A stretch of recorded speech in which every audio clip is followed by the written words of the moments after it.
Alhamdulillah, salatu wassalamu ala rasulillah wa ala alihi wa sahbihi wa sallama taslima.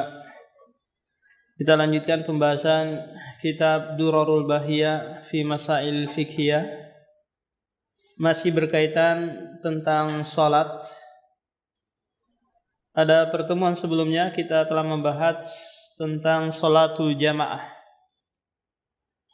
Nah, baca sekarang babu sujudis sahwi. قال المؤلف رحمه الله تعالى باب سجود السهو هو سجدتان قبل التسليم وبعده والإحرام والتشهد والتحليل ويشرع لترك مشروع وللزيادة ولو ركعة سهوا وللشك في العدد وإذا سجد الإمام تابعه مقتدى.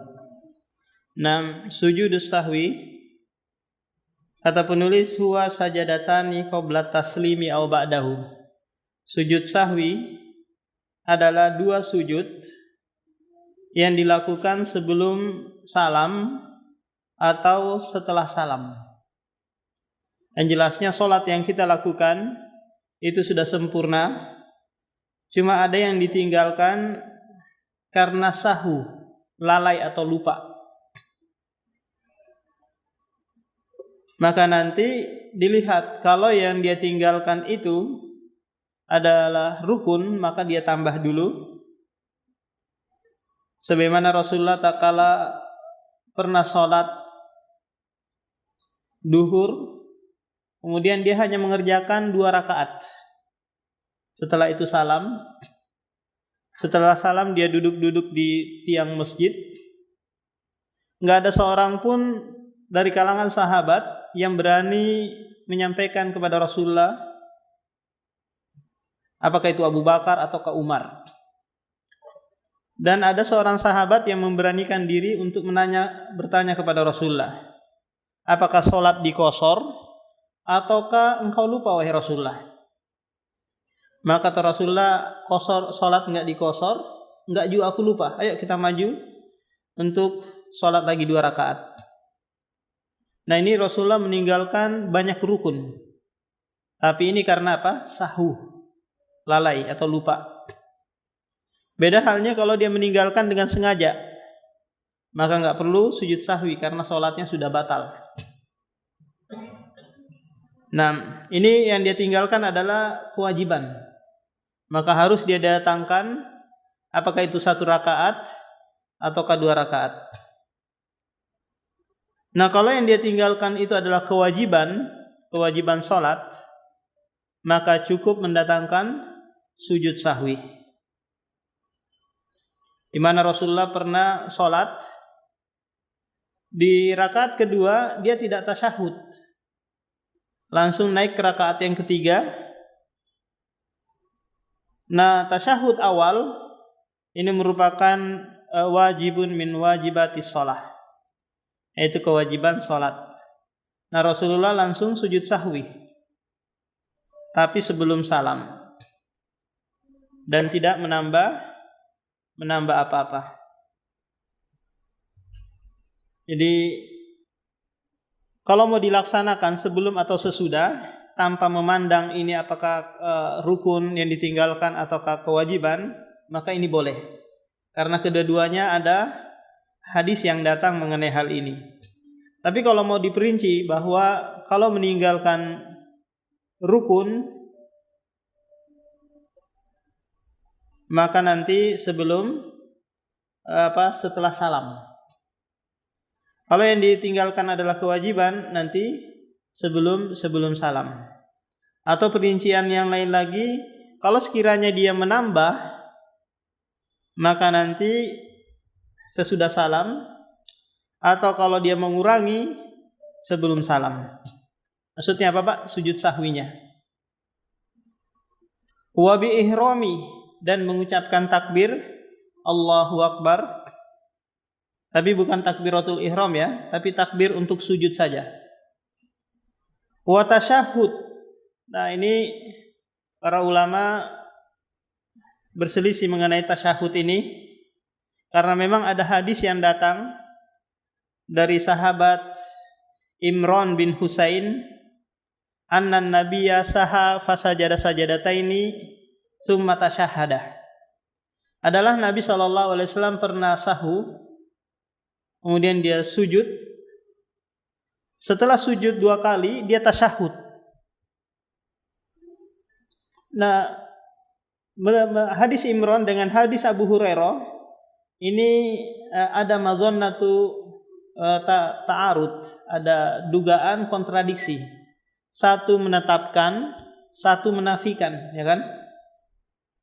Maka langkah yang akan diambil adalah ada 4 langkah. Langkah yang pertama adalah al-jam'u bainahuma, menggabungkan kedua hadis tadi. Dalam artian, oh ini kadang-kadang dilakukan, oh ini juga enggak dilakukan, dalam artian tidak dikerjakan. Kalau tidak mengerjakan tasyahud berarti mengamalkan hadis Abu Hurairah. Kalau mengerjakan tasyahud di saat sujud sahwi berarti mengerjakan hadis Imran bin Husain. Ini namanya al-jam'u, langkah yang pertama. Langkah yang kedua adalah nasikh wal mansukh. Yaitu tak kala kita mengetahui bahwa hadis Abu Hurairah ini lebih dahulu disebutkan, dilakukan. Oh, hadis Imran ini belakangan. Maka nanti yang belakangan menghapus yang di awal. Ini kalau kita tahu tarikhnya, tahu waktu keluarnya kedua hadis tersebut. Baru diadakan nasikh wal mansukh. Langkah yang ketiga adalah tarjih. Tarjih itu menguatkan salah satunya. Oh, hadis Imran enggak dipakai. Yang dipakai hanya hadis Abu Hurairah. Paham? Tapi harus ada asbabu al-murajjahat. Itu ada sebab-sebab yang bisa dikuatkan salah satunya. Langkah yang keempat adalah tawakuf. Tawakuf itu ya sudah, kita berdiam. Kita hanya tidak mengamalkan kedua-duanya. Kenapa? Karena kedua-duanya kontradiksi. 6 itu 4 langkah. Kalau sekiranya ada dugaan, Pak ya, ada dugaan kontradiksi. Sementara Al-Quran dan hadis itu tidak ada kontradiksinya. Lau kana min indi ghairillahi lawajadu fihi ikhtilafan katsira. Seandainya Al-Quran dan hadis bukan dari Allah, maka niscaya mereka banyak mendapati pertentangan di dalamnya. Karena Al-Quran itu datangnya dari Allah, maka tidak ada kontradiksinya. Wa tahlilin, dan tahlil.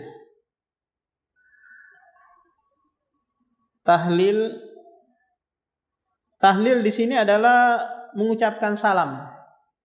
Ya, tahlil di sini mengucapkan salam. Kalau pakai hak itu ya, tahlil ini mengucapkan la ilaha illallah, la ilaha illallah. Itu bedanya. Tahlil, tahrim wa tahlil. Tahrim itu adalah takbir, takbiratul ihram. Tahlil adalah salam. Orang yang sholat itu halal baginya apa-apa yang diharamkan sebelumnya. Paham, Pak? Jadi halal baginya apa-apa yang diharamkan sebelumnya. Tak kala dia mengucapkan salam, maka dari situlah startnya dia boleh melakukan apa-apa yang dia diharamkan sebelumnya. Berbicara, makan, ngobrol, terbahak-bahak, kan sebelumnya dilarang kan? Nah, ketika dia mengucapkan salam yang pertama, Assalamualaikum, salam ke kanan itu, maka disitulah dia mulai dibolehkan. Wa yushra'u li tarki masnuni wa li ziyadati walau raka'atan sahwan. Dan disyariatkan sujud sahwi karena meninggalkan masnun. Masnun yang dimaksud oleh penulis di sini adalah kewajiban. Nampak? Kewajiban. Bukan masnun yang apabila dikerjakan dapat pahala, ditinggalkan tidak mengapa.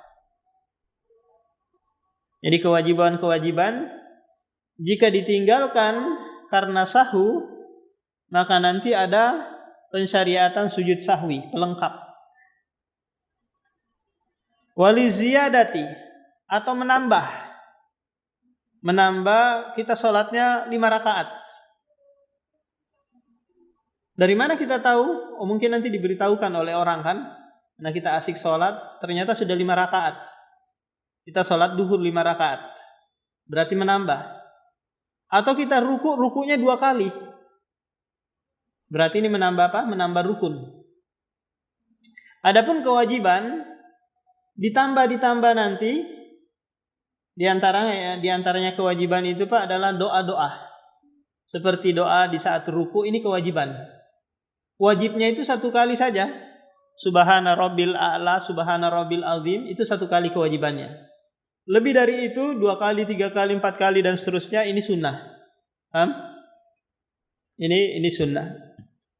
Jadi kalau menambah rukun, kita sujudnya 3 kali, maka nanti ini apa? Ditutup dengan sujud sahwi.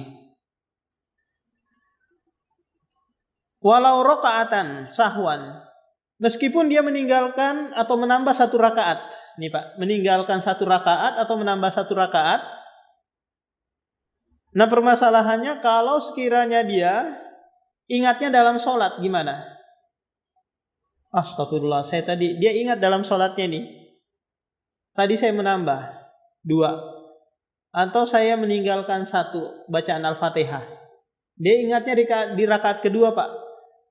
Ternyata di rakaat pertama dia nggak baca Al-Fatihah. Apa yang dia lakukan? Dia lakukan tetap lanjutkan sholat. Hanya saja rakaat yang kedua menjadi rakaat yang pertama. Paham? Jadi rakaat yang pertama tadi itu nggak dianggap. Kalau sekiranya dia ingatnya di luar sholat, maka dia mendatangkan 1 rakaat. Dia selesai sholat sudah berzikir, baru teringat, astagfirullah, saya nggak baca Al-Fatihah di rakaat pertama. Gimana ini? Dia tambah satu rakaat. Gimana kalau sekiranya Ustadz saya imamnya, baru teringat, sementara jamaah sudah pada bubar? Ya sudah, antum maju sendiri, yang lain masih ada, silahkan diajakin. Kalau enggak ya sudah, yang sudah pergi sholatnya tetap sempurna. Karena kesalahan imam itu tidak berdampak pada kesalahan makmum. Itu Pak. Berarti kalau ya makmumnya sudah pada bubar-bubaran, yang ada diajakin, kalau mau alhamdulillah, kalau enggak ya sudah kamu sendiri yang ini. Yang apa namanya? Yang tambah 1 rakaat.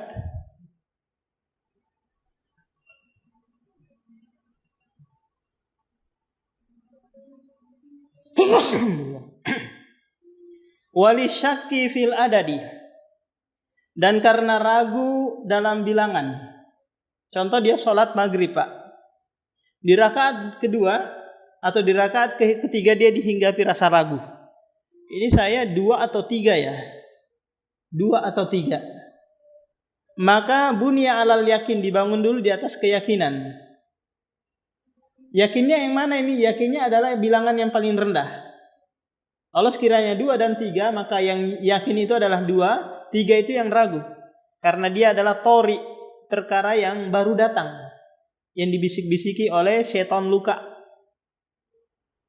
Setan apa? Setan luka. Ini yang membisik-bisikin, oh kamu baru 3, baru 2, baru 4. Nah, jika kita ragu di antara 2 hal, maka pilih yang paling rendah. Kemudian setelah itu nanti sujud sahwi. Wa idza sajadal imamu taba'ahul mu'tammu. Apabila imam sujud sahwi, maka nanti makmum pun ikut sujud sahwi. Ini dalam bentuk apa? Mutaba'atul imam. Innama ju'ilal imamu liutamma bih. Dijadikan imam itu untuk diikuti. Padahal kesalahan imam kan bukan kesalahan saya. Maka tetap ada kewajiban sebagai makmum mengikuti imam sujud sahwi. Nah, gimana kalau sekiranya dia masbuk, Pak? Imamnya sudah sholat 4 rakaat sholat duhur. Ternyata dia lupa baca Al-Fatihah. Dia mau sujud sahwi. Maka si makmum dia ikuti dulu imam sujud sahwi. Kemudian dia tambah 1 rakaat sesuai bilangan yang dia kurang. Atau gimana kalau sekiranya imamnya nambah 1 rakaat, kebetulan si makmum itu kurang 1 rakaat. Maka nanti si makmum dan si imam saling melengkapi, ya kan? Si imam nambah 1 rakaat karena dia sahwu, si makmum menambah 1 rakaat karena dia masbuk. Karena apa? Karena masbuk. Terus sujud sahwinya bareng-bareng nanti. Sujud sahwinya bareng-bareng. Selesai mengenai sujud sahwi, ada yang ditanyakan, Pak? Tentang sujud sahwi ini? Kalau tidak ada, kita lanjut. Babu qada'i lil fawaiti. Baca. Babu qada'i lil fawaiti. In kana tarku 'abdan la liqadri. Fadaillahi ta'ala ahaqqu an yuqda. Wa in kana bi qadri. Wa laysa bi qada'i bal adabun fi waqti zawal qadri. Illa salat al-idi fa Nah, perlu diketahui bahwa dalam permasalahan ilmu ushul fikih ada istilahnya qada dan ada. Ini namanya al-ahkamu al-wadaiyah, yaitu hukum-hukum yang diletakkan lil imarah, untuk menunjukkan tanda. Qada dan ada. Kalau qada itu mengerjakan ibadah di luar waktu, kalau ada mengerjakan ibadah di waktunya. Makanya orang-orang yang membaca usolli itu dia mengatakan apa? Adaan lillahi. Usolli zuhra 4 rakaatin makmuman atau imaman adaan lillahi ta'ala, ya. Adaan. Kalau qadaan dia baca juga qadaan lillahi ta'ala.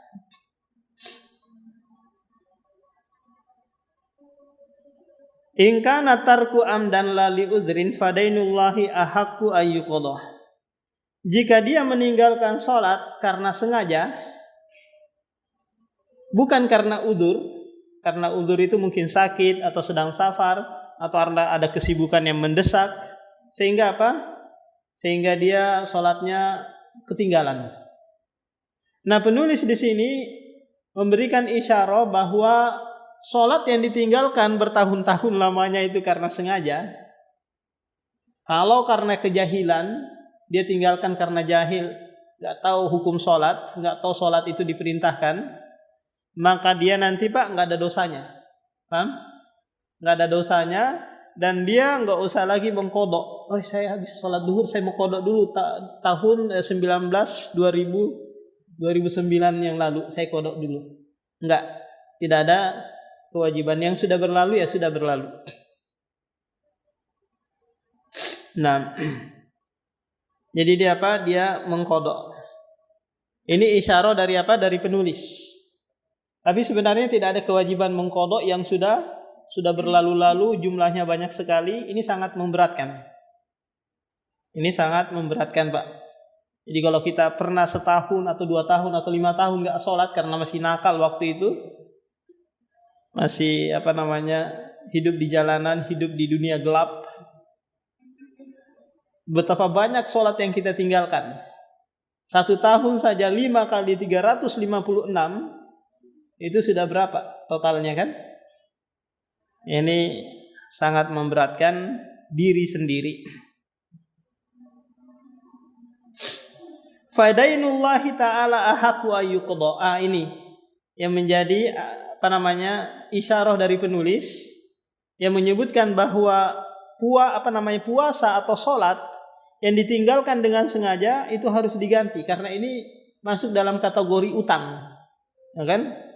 Utang Allah lebih berhak untuk ditunaikan. Wa in kana bi udhrin falaysa bi qada'in.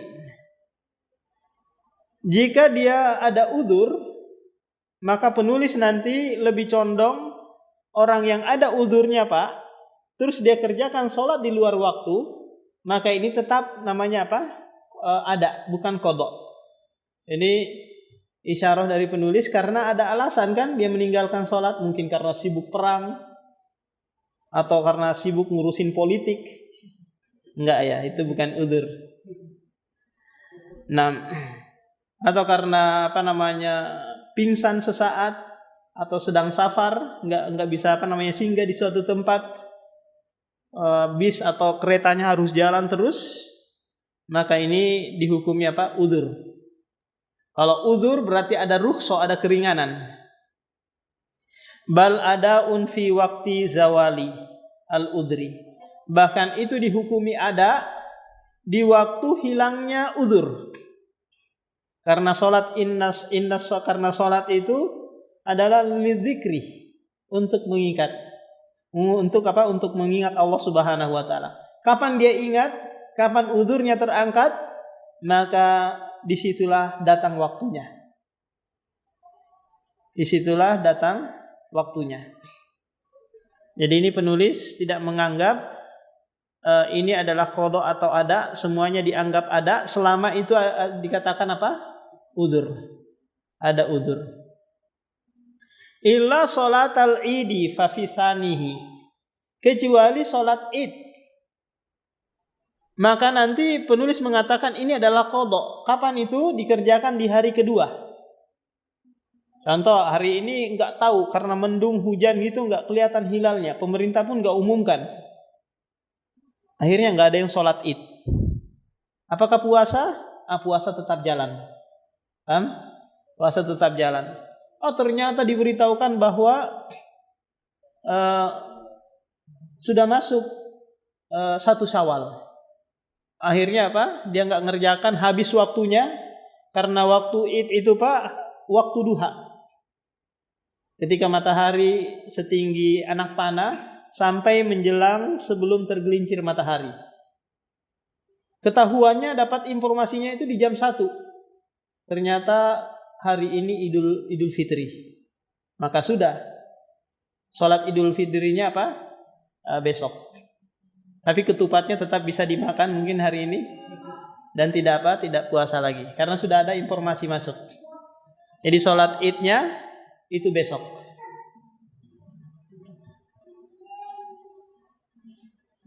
Nah, demikian kita lanjutkan lagi dalam pertemuan berikutnya. Subhanakallahumma wa bihamdika asyhadu an la ilaha illa anta astaghfiruka wa atubu ilaik.